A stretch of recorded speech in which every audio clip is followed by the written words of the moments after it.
नमस्कार. गुरुपौर्णिमेच्या आणखी एका एपिसोडमध्ये तुमचं सहर्ष स्वागत. खरं तरी बुद्धांचे विचार आपल्या जीवनात समाधान शांती मिळवण्यासाठी उपयोगी पडतात. आज गुरुपौर्णिमेनिमित्त बुद्धांचे विचार स्पष्टपणे आणखी ठळकपणे अधोरेखित करण्यासाठी युवा बौद्ध धम्म परिषद महाराष्ट्र व कर्नाटक राज्य तसेच कोल्हापूर जिल्हा प्रवक्ता अनिता गवळी मॅडम आज आपल्या स्टुडिओमध्ये उपस्थित आहेत. मी मॅडमचं तारान्यूजच्या स्टुडिओमध्ये सहर्ष स्वागत करते आणि आजच्या कार्यक्रमाला सुरुवात करते. नमस्कार मॅडम. नमस्कार. मला विचारायचं आहे की नेहमीच आपण बुद्धांचे विचार सर्वांनाच प्रेरित करतात. आपल्या जीवन जगत असताना प्रत्येकालाच बुद्धांचा विचार हा उपयोगी पडतो. या गुरुपौर्णिमेनिमित्त बौद्ध परंपरेत काय महत्त्वाचं आहे याबद्दल काय सांगाल? बौद्ध परंपरेत महत्त्वाचं गुरुपौर्णिमेनिमित्त म्हणजे ज्या वेळेला भगवान तथागत महामानव भगवान गौतम बुद्धांना आत्ताचं बिहार आहे तिथं त्यावेळेला सारनाथ येथे निरंजना नदीच्या काठी बोधिवृक्षाखाली पिंपळ वृक्षाखाली ज्ञानप्राप्ती झाली बुद्धांना.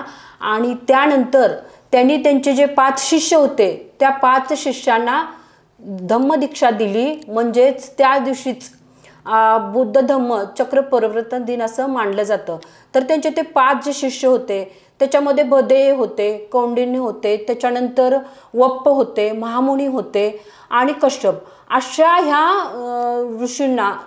ऋषीमुनींना त्यांनी आपल्या बुद्धांचा संदेश सांगितला आणि बौद्ध धम्माची दीक्षा दिली. त्यामुळं गुरुपौर्णिमेनिमित्त याचं फार महत्त्वाचं स्थान आहे.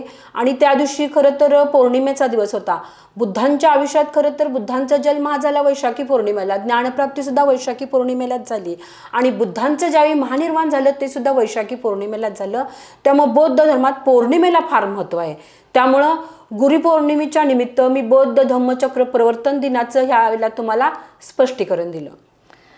भगवान बुद्धांनी आप दोप भव म्हणजे स्वतःचेच दीप व्हा हे सांगितले. त्याचा आजच्या जीवनात नेमका अर्थ काय होतोय? ज्या वेळेला तथागत महामानव भगवान गौतम बुद्ध शेवटच्या क्षणी जेव्हा त्यांचा तो शिष्य पट्टशिष्य भिक्खू आनंद होते त्यांनी विचारलं की आता तुम्ही गेल्यानंतर आमचं कसं होणार. तर त्यावेळेला बुद्धांनी सांगितले की अत दीप भव, तुम्ही स्वतःचा मार्ग स्वतः निवडा, स्वतःच्या पायावर उभं राहा आणि स्वतःची पुढची पायरी स्वतः जगायला शिका. स्वतःच्या कष्टावर तुम्ही स्वतः जगायला शिका किंवा या धम्माचं स्वतः तुम्ही पुढं तुम्हाला कसं वाटेल तसं त्या पद्धतीनं तुम्ही अवलोकन करा आणि स्वतःचा मार्ग स्वतःच निवडा. हा उपदेश त्यांनी दिला तथागत भिक्खू आनंद यांना. ओके. बुद्धांचा जो एक मध्यम मार्ग म्हटला जातो, वैयक्तिक व दैनंदिन आयुष्यात त्याच्यावर अवलंबून आपण राहू शकतो किंवा तो नेमका काय मार्ग आहे मध्यम मार्ग? मध्यम मार्ग हा नीती व सदाचाराला अनुसरून तथागत महामानव गौतम बुद्धांनी नीती व सदाचाराला अनुसरून व आपल्या मोक्ष निर्वाणाची प्राप्ती होण्यासाठी मोक्ष प्राप्तीसाठी त्यांनी आपल्याला हा आर्य अष्टांगिक मार्ग दिलेला आहे. तर या आर्य अष्टांगिक मार्गाचं कसं आहे मॅडम की सुरुवातीला 4 आर्य सत्य येतात. तर 4 आर्य सत्यामध्ये काय सांगितलं, दुःख आहे जीवनात मनुष्याच्या दुःख आहे. ह्या दुःखाला ही दुःखाचं कारण काय आहे तर तृष्णा, वासना, आसक्ती, वीर यामुळं माणसाला जेव्हा मोह उत्पन्न होतो त्यावेळेला माणसाला दुःख होतात. पण त्या मोहाने तर त्या दुःखाचा निरोध आपण करू शकतो. तर त्या दुःखाचा निरोध करू शकतो म्हणजे त्या दुःखावर आपण विजय मिळवू शकतो. तर या दुःखावर विजय कसा मिळवू शकतो आपण तर प्रतिपद म्हणजेच आर्य अष्टांगिक मार्गाचा अवलंब करून आपल्याला दुःखावर ताबा मिळवता येतो किंवा दुःखाचा आपल्याला विसर पाडला जातो किंवा दुःख समूळ नष्ट होण्याला आर्य अष्टांगिक मार्गाचा चांगला उपयोग होतो. तर मनुष्याच्या आयुष्यात जर नीती व सदाचाराला अनुसरून व निर्वाणाच्या समीप जाण्यासाठी तथागत महामानव गौतम बुद्धांनी आर्य अष्टांगिक मार्गाचा अवलंब करायला सांगितलंय. तर आर्य अष्टांगिक मार्ग म्हणजे तर समयक वाचा, समयक दृष्टी, समयक ज्ञान, समयक स्मृती, समयक संकल्प, समयक निर्धार आणि समयक व्यायाम आणि समयक समाधी आणि समयक आजीविका अशा आर्य अष्टांगिक मार्ग हे 8 भाग आहेत. तर याचा तुम्ही जर उपयोग केला तर भावी आयुष्यात किंवा आपल्या नेहमीच्या आयुष्यात सुखाचं जीवन, आनंदाचं जीवन तुम्ही जगू शकता आर्य अष्टांगिक मार्गाचा अवलंब केल्यानंतर. आता तुम्हाला थोडक्यात 1-2 उदाहरण सांगायची झाली त्याची, तर साधारण समयक वाचा म्हणजे माणसानं खरं तेच बोलावं, खोटं बोलायचं नाही. वास्तवतेवर भर आहे बौद्ध धर्माचा. कारण समतावादी आणि विज्ञानवादी किंवा मानवतावादी हा म्हणून या धर्माचा स्वीकार केलेला आहे. तर या धर्मामध्ये असं सांगितलेलं आहे की खरं तेच बोलायचं, फापट पसारा बोलायचं नाही, फालतू वेळ वाया घालवायचा नाही. आणि ज्ञान जे आपल्याला जे डोळ्यांनी दिसतं ते आपण चांगलं तेच बघायचं, वाईटाकडे लक्ष द्यायचं नाही.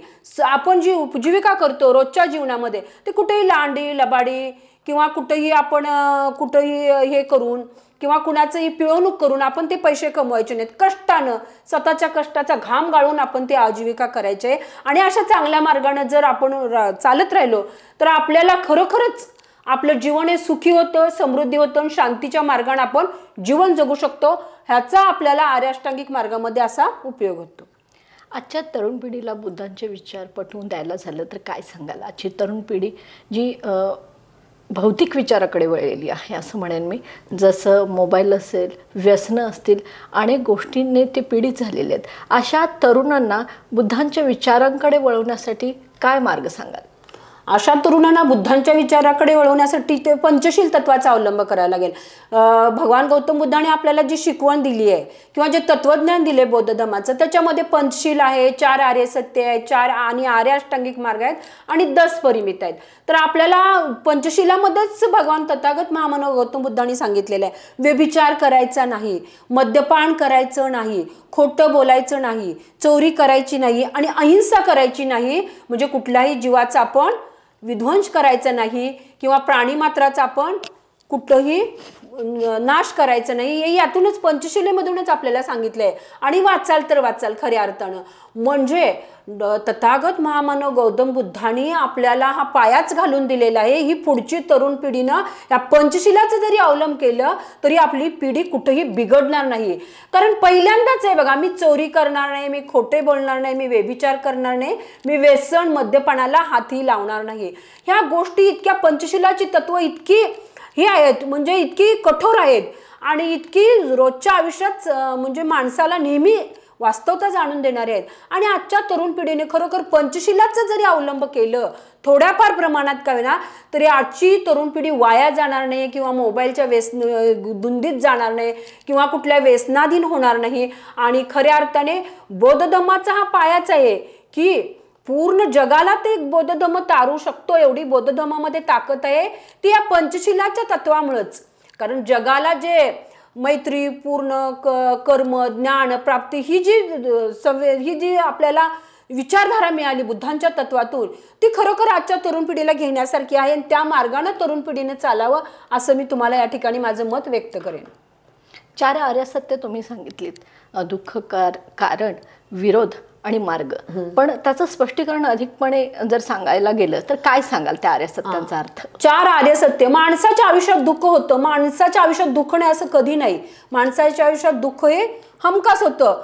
आपल्या कुणाचा तरी आपल्या जवळच्या लोकांचा मृत्यू झाला तर आपल्याला दुःख होतं किंवा आपल्याला कुठेतरी ॲक्सिडेंट झाला किंवा आपत्कालीन संकटे मानवावर नेहमी येत असतात त्यामुळे दुःख होतं. तर त्या माणसानं दुःख आता समजा दुःखाचं त्यांनी काय सांगितलेलं आपल्याला की वासना हे दुःखाचं कारण आहे. इच्छाशक्ती हाव माणसाला जर पैसा मिळत असताना पण त्याचा हव्यास निर्माण होतो, इच्छाशक्ती निर्माण होते, त्याच्यामध्ये तृष्णा निर्माण होते आणि तो त्याच्यामध्ये भरकटला जातो आणि त्यामुळं त्याला ते दुःख येतं. तर हे दुःख टाळण्यासाठी काही दुःख आपत्कालीन ही दुःख टाळण्यासाठी आपल्याला दुःखावर ताबा मिळवता येतो. म्हणजे आपल्या वासनेवरच ताबा मिळवायचा, आपल्या आसक्तीवर इच्छांवर आपण ताबा मिळवायचा.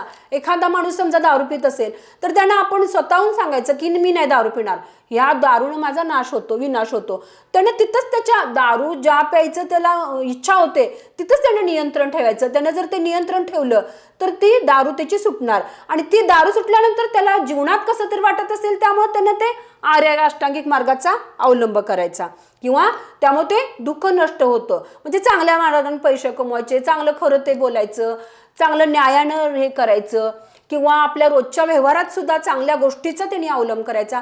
ह्या दृष्टिकोनातून केलं तर आपण खरोखरच दुःखातून कायमची मुक्ती मिळू शकतो आणि दुःखाला आपण विरोध करू शकतो आणि दुःखातून आपण बाहेर पडू शकतो. आता समजा मी म्हटलं मगाशी एखाद्याचा मृत्यू झाला तर आपण त्या दुःखाला कवटाळून नाही बसायचं, त्या दुःखातून बाहेर पडायला बघायचं. कारण आपण तेच विचार डोक्यात घेतले तर आणि आपण त्या दुःखात वाहत जाणार.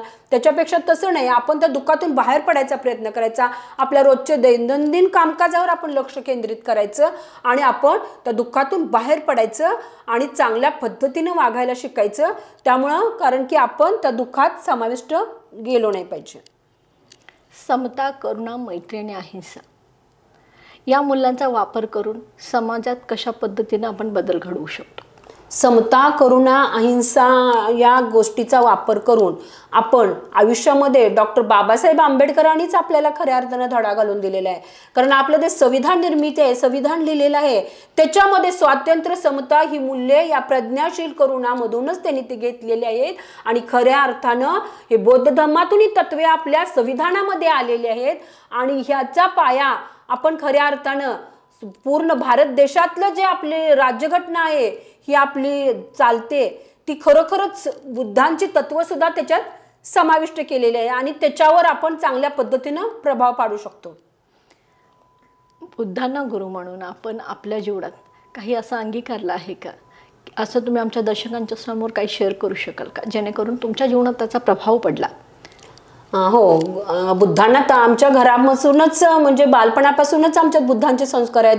पुढे सासरे आल्यावर पण सगळे बौद्धच आहेत तिथं, त्याच्यामुळे ते पण माझ्यावर संस्कार आहेत. तर याच्यातून मी एक शिकले की या बौद्ध धर्मातून समानतावादी, समान आहे, स्त्री पुरुष सगळे समान आहेत. डॉक्टर बाबासाहेब आंबेडकरांनी सुद्धा आपल्याला जे 14वं कलम दिलंय की स्त्री पुरुष समानता हक्क तिथं आपल्याला दिलेला आहे स्वातंत्र्याचा, तो सुद्धा बौद्ध धर्मामध्ये समानता आहे. त्या पद्धतीने मी कधीही कुठेही गेलं, कुठल्याही कार्यक्रमाला गेलं, कुठेही गेलं तर जात भेद कधीही मी पाळत नाही. आणि ते पाळल्यामुळेच मी आतापर्यंत, न पाळल्यामुळेच मी आतापर्यंत या खुर्चीमध्ये बसते आणि तुम्हाला बुद्धांचं तत्वज्ञान सांगू शकते. आणि दुसरी गोष्ट म्हणाल तर हा धर्म समतावादी आहे, तत्वनिष्ठ आहे, विज्ञानवादी आहे. विज्ञानाची कशी प्रगती होते, आज कसं विज्ञानाची प्रगती फार पुढे गेली आहे, पण हे बौद्ध धर्मानं त्यावेळीच आपल्याला विज्ञानाची प्रगती करायला शिकवलं आणि विज्ञानावर बौद्ध धर्माने भर दिला. त्याचबरोबर कुठेही या धर्मामध्ये कुठल्याही प्रकारचं, महत्त्वाचं म्हणजे हिंदू देवदेवतेला हा धर्म मानत नाही. कारण अजून मी सुद्धा नाही म्हणजे देवाला वगैरे एवढं जात नाही, कारण आमच्यात फक्त बुद्धांची आणि आंबेडकरांचीच मूर्ती असते आणि त्यांचीच आम्ही खऱ्या अर्थानं आम्ही पूजा करतो. कुठल्याही मंदिरात वगैरे मी स्वतः सुद्धा जायला बघत नाही किंवा माझे घरचे कधी जात नाहीत. कारण बुद्धांनी सांगितले देवांना म्हणजे मी ब्रह्मा विष्णू महेश यांना देव मानणार नाही, हे एक त्यांचं तत्व आहे. म्हणजे ज्या वेळेला 600 काहीतरी मला वाटते बुद्धांचा ज्यावेळी जन्म झाला त्याच्या अगोदर म्हणजे बळीप्रथा होती, कर्मकांड होतं, अंधश्रद्धा होती, असा इतका धुडगूस घातलेला. आणि या कर्मकांडानं, अंधश्रद्धेनं आणि बळीप्रथानं इतका समाजात धुडगूस घातलेला की समाज कुठंतरी पोखरत चालला होता अंधश्रद्धेच्या मार्गानं आणि कुठंतरी समाजाची अधोगती होत होती. आणि त्याच वेळेला नेमका बुद्धांनी हा बुद्धांचा संदेश दिला, बुद्धांचं तत्व अंमलात आणलं आणि हा धर्म खरं तर नीती व सदाचाराला अनुसरून आहे आणि पालेभाषा त्या धर्माचे तत्व आहे. त्रिपिटक हा धर्माचा महान ग्रंथ आहे आणि या ग्रंथाच्या आधारे अत्यंत साध्या सोप्या रीतीने आपल्याला जीवन जगण्यासाठी जे तत्वज्ञान होतं ते बुद्ध धर्मातून आपल्याला मिळालेलं आहे. आणि हे तत्वज्ञान, ह्या तत्वज्ञानामुळे हजारो लोक, लाखो लोक या धम्माकडे त्यावेळेला वळली गेलीत खऱ्या अर्थानं. आणि या धम्माचा अशोक राजा आणि कनिष्क राजाने इतका या धम्माचा प्रसार केला, बौद्ध धम्माचा, आणि भिक्खू संघ तयार केला आणि एकेकाळी भारत देशावर बौद्ध धम्माचं चांगल्या मोठ्या प्रमाणात अस्तित्व होतं. आता सुद्धा जपान आहे, श्रीलंका आहे, चीन आहे, थायलंड आहे, कंबोडिया आहे, या देशामध्ये बौद्ध धम्माचा खूप चांगल्या पद्धतीनं प्रसार आणि प्रचार आहे. पूर्ण संपूर्ण राष्ट्र ही बौद्ध धर्माचे आहेत. आता इथं अंधश्रद्धेमुळे आपण परत पाठीमागं दुसऱ्या हिंदू धर्मामध्ये आलो. तर ह्या हिंदू धर्मामध्ये आणि कसं आहे, आत्मा, हिंदू धर्मामध्ये आत्मा हा त्यांनी हे मांडलेला आहे केंद्रबिंदू, पण बौद्ध धर्मामध्ये मन हा केंद्रबिंदू मांडलेला आहे, मानवाचं मन. तथागत महामानव गौतम बुद्धांनी यांचा कुठल्याही अंधश्रद्धेवर विश्वास नाही, देवावर विश्वास नाही, थोतांडावर विश्वास नाही, फक्त वास्तवता, वास्तवतेने मनुष्य कसं जीवन जगतो, मानवतेनं मनुष्य कसं जीवन जगू शकतो आणि मनुष्यामध्ये जातपात पात कुठेही आली नाही पाहिजे, ह्या धम्मामध्ये नव्हती. हा या धम्माचा पगडा आहे. आणि अजूनपर्यंत या धम्माचे जे काही हे आहेत पंचशील तत्वे किंवा या बौद्ध धम्माचं आम्ही गुरुपौर्णिमेनिमित्त बुद्धांना का मानतो, तर त्यांची जी तत्वे आहेत ती आम्ही अनुसरूनच इथपर्यंत आम्ही आलो. तर या धम्माचा इतका आमच्यावर पगडा आहे की या धम्माचं जे प्रज्ञाशील करून आहे किंवा आम्ही खोटे बोलणार नाही, चोर, या तत्वांना अनुसरूनच आम्ही इथपर्यंत आलो. आणि खऱ्या अर्थानं इथपर्यंत यायचं खरं माझं यश या संसारामध्ये. माझी मुलं इंजिनियर आहेत आणि सूनसुद्धा माझी इंजिनियर आहे, किंवा आता माझी नात पण शिकते, मी शिकले, आणि हे सर्व मी बुद्धांच्या तत्वज्ञानामुळेच पुढे आले मी, आणि बुद्धांचे तत्वज्ञान अनुसरल्यामुळेच मी इथपर्यंत आले. आणि खऱ्या अर्थानं मला माझ्या आयुष्यामध्ये बुद्धांचा फार चांगल्या पद्धतीनं उपयोग झालेला आहे, बुद्ध तत्वज्ञानाचा. आणि खऱ्या अर्थानं ह्या बुद्धांना मी म्हणून त्या गुरुपौर्णिमेच्या निमित्त बुद्धांना खऱ्या अर्थानं मी या ठिकाणी लीन होते आणि त्यांच्या चरणी मी मस्तकी होते. कारण या बौद्ध धम्माची जी तत्व आहेत ही खऱ्या अर्थानं मी अंगीसरलेली आहेत, अनुसरून सुद्धा मी त्याचं केलेलं आहे. त्यामुळे इथपर्यंत मी आलेले आहे. एवढंच मी तुम्हाला या ठिकाणी सांगू शकते. बौद्ध विचारांचा तुमच्यावर पगडा आहे हे तर मला दिसलंच, पण मला असं विचारायचं की बौद्ध विचारांचा ह्या समाजात अशी कोणती, म्हणजे जी मूल्य आहेत ते तुम्ही सांगितलीच, पण असा कोणता विचार आहे की समाजामध्ये रुजला पाहिजे असं तुम्हाला वाटतं आणि त्यावेळी खऱ्या अर्थाने परिवर्तन होईल? आजचं युग हे स्पर्धेचं युग आहे, आजचं युग हे विचारांनी बरबडलेलं युग आहे, एक ठराविक विचार घेऊन चालणारं युग नाहीये. नाही, बरोबर. आणि अशा अस्थिर मनाला स्थिर करण्यासाठी असा कुठला परिवर्तनवादी विचार तुम्ही बुद्धांच्या माध्यमातून सांगाल का? असा परिवर्तनादी विचार म्हणजे बुद्धांचे ते 10 परिमिता आहेत, किंवा बुद्धांनी आपल्याला सांगितलेलं आहे की जी मूल्ये आपण घेतलेली आहेत, स्वातंत्र्य, समता, बंधुता, ही मूल्ये आपल्या ऑलरेडीच या आपल्या संविधानामध्ये आलेले आहेत. तर ह्या तत्वाचा जर अवलंब करून आपण पुढे गेलं आणि या तत्वाचा खऱ्या अर्थाने मी म्हणेन की जातभेद इथं नष्ट व्हायला पाहिजे, म्हणजे मानवतावादी समतावादी धम्म आहे. म्हणजे समानता, स्त्री पुरुष समानता, स्त्री पुरुष समानता सुद्धा आपल्याला संविधानातून आलेला आहे. स्त्री पुरुषाला समान हक्क दिले गेलेलेच आहेत. म्हणजे बुद्धाने कुठेही कुठल्याही ह्याच्यामध्ये म्हणजे आपल्या ह्याच्या जाती आपल्या स्त्रियांना सुद्धा कुठे कमी लेखलेलं नाही. का बुद्धांचा भिक्खुनी संघ होता तसाच भिक्षुक संघ सुद्धा होता, दोन्ही संघामध्ये होते. म्हणजे ह्या धम्मामध्ये कुणालाही नाकारलेलं नाही. त्यांनी स्त्री पुरुषांना चांगली समानता दिलेली आहे आणि कुठल्याही धम्माचा त्यांनी इथं या ठिकाणी कधी अपमानी करायचा प्रयत्न केलेला नाही बुद्धाने. आणि ह्यांची जी तत्व आहेत, महत्वाचं म्हणजे बुद्धामध्ये शांतीचा मार्ग. आणि मी ज्यावेळेला सांगितलं बुद्ध जन्माच्या अगोदर सुद्धा किंवा बुद्धांच्या जन्माच्या अगोदर सुद्धा ज्यावेळेस जे स्तोम माजलेलं तिथे लढाया होत होत्या, अनेक हेवेदावे होत होते, मारामारी होत होती, पण ते बुद्धांनी शांतीच्या मार्गातून सगळं घेतलं. ज्यावेळेला कलिंगच्या युद्धामध्ये बुद्धांनी सांगितलं की तो रक्तपात बघितला कलिंगच्या युद्धाचा, आणि बुद्धांनी सांगितलं नाही, मला हे परत आणि मला हा रक्तपात बघायचा नाही, त्यामुळे मी गृहत्याग करतो. बुद्धांनी खऱ्या अर्थानं गृहत्याग केला, गेले, त्यांनी कठोर तपश्चर्या केली आणि त्यानंतर त्यांना ज्ञानप्राप्ती झाली वणवण फिरली भटकल्यानंतर. आणि त्याच वेळेला म्हणजे हा शांतीचा मार्ग आहे. कुठेही आता आजच्या तुम्ही म्हणता आजचं जीवन हे बरबरटलेलं आहे, म्हणजे एकमेकाला एक दुष्ण देणं, एकमेकाच्यात भांडणं, एकमेका मारामारी, हे कुठेही बौद्ध धम्मात नाही आहे. कारण हा धम्म शांतीच्या मार्गात आहे. हा शांतीचा मार्ग आहे, सदाचाराचा मार्ग आहे. ह्या मार्गाचा अवलंब करून शांती, प्रज्ञाशील, करुणा, मैत्री. आता मैत्रीपूर्ण भावना म्हणजे मैत्री करायची, कुणाची युद्ध नको आपल्याला, एकसारखं समीप यायला पाहिजे, जवळ यायला पाहिजे, आपलं करुणा म्हणजे प्रेम दाखवायला पाहिजे, प्राणीमात्रावर प्रेम दाखवायला पाहिजे. आता कितीतरी ठिकाणी जंगलतोड होते, प्राण्यांच्या हत्या होतात, प्राण्यांची कातडी सुद्धा विकली जातात, हरणाची वगैरे किंवा वाघाची. तर तसं न होता बुद्धांनी सांगितलेलं आहे प्राणीमात्रावर दया करायची आहे, प्राणीमात्रांची कुठेही अहिंसा करायची नाही, आणि त्या पद्धतीनं बुद्धांनी सांगितलेलं आहे. मग या अहिंसेच्या तत्वाचं जर आपण पालन केलं पुढे जाऊन, किंवा शांतीच्या मार्गाचा जर अवलंब केला, स्वातंत्र्य, समता, बंधुता ही मूल्य घेतली त्याच्यातून, किंवा समानता हे तत्व घेतलं, स्त्री पुरुष समानता तत्व घेतलं. आता आपल्याकडे जातीपातीचं खूप हे आहे, भारतामध्ये स्तोम आहे, तर हे जातपात सुद्धा कुठेतरी नष्ट व्हायला पाहिजे. जात नष्ट, सर्वांना समान हक्क, समान संधी, समान कुठेही कसला आता जाती, हा तू ह्या जातीचा आहे, हा या जातीचा आहे, हा भेदभाव होत राहतो ना. हा भेदभाव सुद्धा नष्ट होऊ शकतो. बुद्धांच्या जर आपण क्रांतीचा या ठिकाणी जर विचार केला तर हा भेदभाव सुद्धा जातीपातीतला नष्ट होऊ शकतो. अंधश्रद्धा नष्ट होऊ शकते. अंधश्रद्धा अजूनही आपल्यामध्ये आहे, शक्यतो महिलांच्या मध्ये आहे, वयस्कर महिलांच्या मध्ये, आणि त्याच ती अंधश्रद्धा पुढच्या पिढीमध्ये रुजवायचा प्रयत्न करतात. तर तसं न करता कुठेतरी अंधश्रद्धा ही सुद्धा समाजातली संपली पाहिजे. कारण मूळ धर्म हा जो आहे तो विज्ञानिष्ठ, विज्ञानाच्या वागान विज्ञानाची जशी गती होते तसं आपण पुढे पुढे जाण्याला सांगणारा हा धम्म आहे. त्यामुळे या धम्माचा जर अवलंब केला तर बऱ्याच अर्थानं आपल्या समाजातली स्तोम कमी होईल. आणि जर आपला समाज जर वरच्या पातळीला म्हणजे वरच्या चीन, थायलंड, अमेरिका हे जे देश वरचे आहे, रशिया वगैरे या जर स्तराला जायचं असेल तर खरोखर तुम्हाला शांतीच्या मार्गाचा, बुद्धांच्या मार्गाचा अवलंब करून आपण ते करू शकतो. कारण आपल्याला बुद्धांच्या जीवनाशिवाय तरणोपाय नाही. कारण बौद्ध धर्मामध्ये एवढी ताकद आहे, तो संपूर्ण जगाला तारू शकतो. त्या पद्धतीनं जगानं याचं अवलंबन करावं असा हा धम्म आहे. आणि हा धम्म जगाच्या पाठीवर एकमेव असा धम्म आहे की तो खरोखर तत्वनिष्ठ आहे, असं मी या ठिकाणी सांगेन. आणखीन एक मॅडम सांगायचं राहिलं तुम्हाला की आता वर्षावास सुरू होतोय बौद्ध धर्मातला. आता 10 जुलैला काहीतरी आमचा वर्षावास सुरू होतो. तर या वर्षावासामध्ये ज्यावेळेला भिक्खू संघ इकडे तिकडे भिक्षापात्र घेऊन फिरतात त्यावेळेला त्यांना पावसाळ्यात नद्याला नाल्याला पूड येतात, ओऱ्याला पूड येतात, किंवा पायामध्ये काहीतरी त्यांच्या अणवाणी असतात, त्यामुळे काही पण कीटक त्यांना दंश करू शकतात, काटे टोचू शकतात. त्यामुळे पावसाळ्यात एकाच ठिकाणी त्यांनी बसायचं आणि तिथं अभ्यास करायचा किंवा बौद्ध धर्माचं तत्वज्ञान हे करायचं आणि बाकीच्यांना धम्मोपदेशना द्यायची, धम्मोपदेशना.